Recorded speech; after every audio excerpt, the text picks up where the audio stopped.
Hey, welcome back, everybody, to Moonscapes number 27, and we are looking at Jupiter. And as long as my computer doesn't crash again, we can look at Jupiter for a couple of minutes. It's located about 15 degrees to the west of the moon tonight. And when I went out and looked before I started breaking down the equipment, I took a look and figured, well, we'll give it a shot. So I threw in the new 6.5 millimeter Meade eyepiece I have. As you can see, I've got it zoomed in quite a way because we start backing out. You'll see the disc will shrink down. I've got it zoomed up pretty good. I zoom it back up, and you can clearly see cloud bands on the equatorial regions of the planet.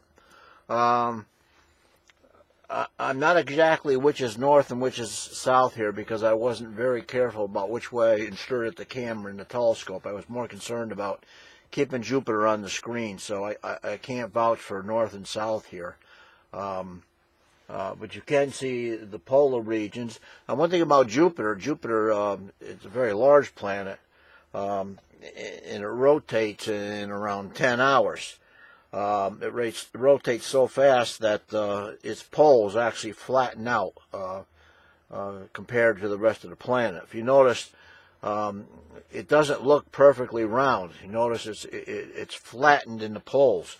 That's because the equatorial regions they spread out, and it flattens in the pole area due to the rapid rotation. And of course, Jupiter is just a big gas bag.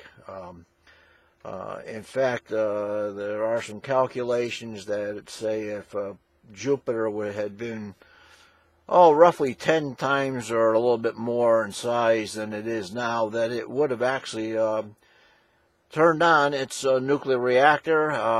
The sun would be a double star system, and if that happened, you and I would not be here.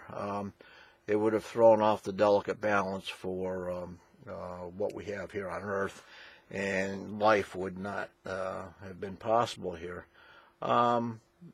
Actually, that's not a bad image. I'm trying to get it centered up here, and I'm going to lose it here if I'm not careful, and I probably did already. Oh, there she is. It's a little tough. The camera I just slapped on any old way I could, and I haven't got it lined up with the poles. It looks like we got some clouds coming in right now, causing some problems. And it looks like we just lost it in the clouds. Let me see if I can get it back. Maybe not. Looks like the clouds have chewed it up on us. But we got a that's still there. I can still see it. It still wants to come in. And, yeah, we got clouds that are, here they go. It's kind of giving us a view. Here we go. We're getting it back somewhat. But we're dealing with some of that cloudiness that was hindering us during the observation of the moon. See, it's too bad. There it goes. It came back. Let me drop this brightness back down again a little bit. We had a fair view of the equatorial regions, the belts. There we go. Not too bad there. Actually, fairly good. In fact, when I can go off here, I may actually do a Registack section and see if I can get a stacked version of this in Registacks and see if I can get a fairly good image of the planet. It's like I say, we're using a 6.5 millimeter eyepiece. No Barlow. This is just straight through with a 6.5, and we are using my. I think I forgot to tell you that earlier. We are using my Skywatcher Maxudov Cassegrain, the 5-inch. We really could use the 2x Barlow in here. Would really give us a nice view, but all in all, it's not that bad.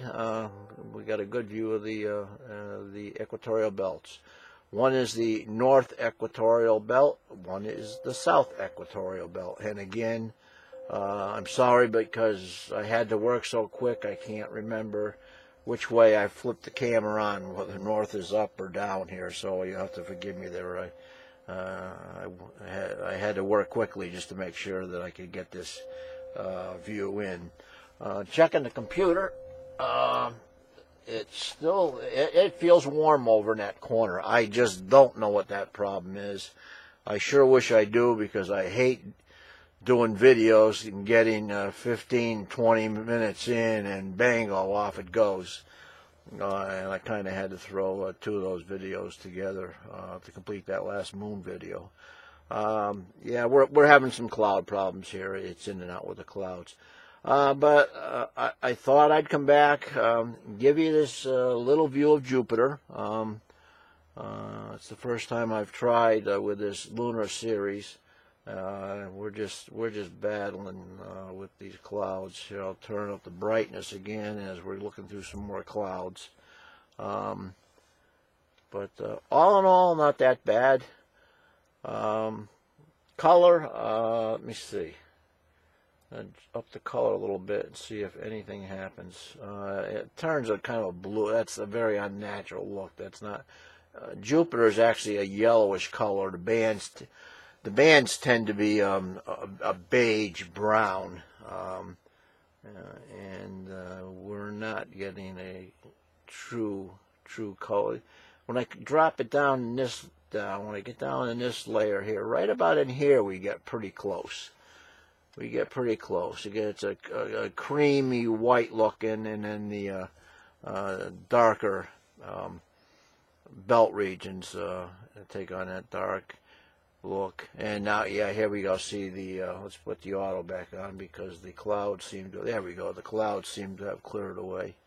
But all in all, not that bad of an image of Jupiter for a real quick look. See, hope you enjoyed it. Not an awful lot. I was hoping that maybe we'd have some moon activity. We might have an eclipse or of one of the moons crossing the face of Jupiter, or going through eclipse behind, but we don't have that going on. You can see I'm having trouble getting this to go where I want it to, because normally I line the telescope up with the axis, north, south, east, west, so I get the movement easily by pushing one button, and but you can see the angle is off because the camera was just slapped on very quickly. Okay, guys, well, I guess that's it. I thought I'd just give you a real quick shot of Jupiter here tonight. Maybe some night we get a little better night. You can see it's jumping around pretty good. The scene here tonight is horrible. But all in all, we got our look at Jupiter. So I guess we'll call it quits here. Here we go. Here comes some more clouds. So we'll call it quits here, guys. There it goes. It's here comes the. Let me turn that auto off, and I can't do it for some reason. Why not? Let's see. I got to do this, and there it goes. And yeah, now I can do the brightness control. No, actually it's back on, so we'll leave it in that mode. All in all, not a bad image. Not bad. There you go. There's the dead center there. It's not bad. Pretty neat. So there's Jupiter, I believe, something like 88,000 miles in diameter, much bigger than the Earth. Big gas bag, giant, with a very small, what they think is almost a liquid metallic core.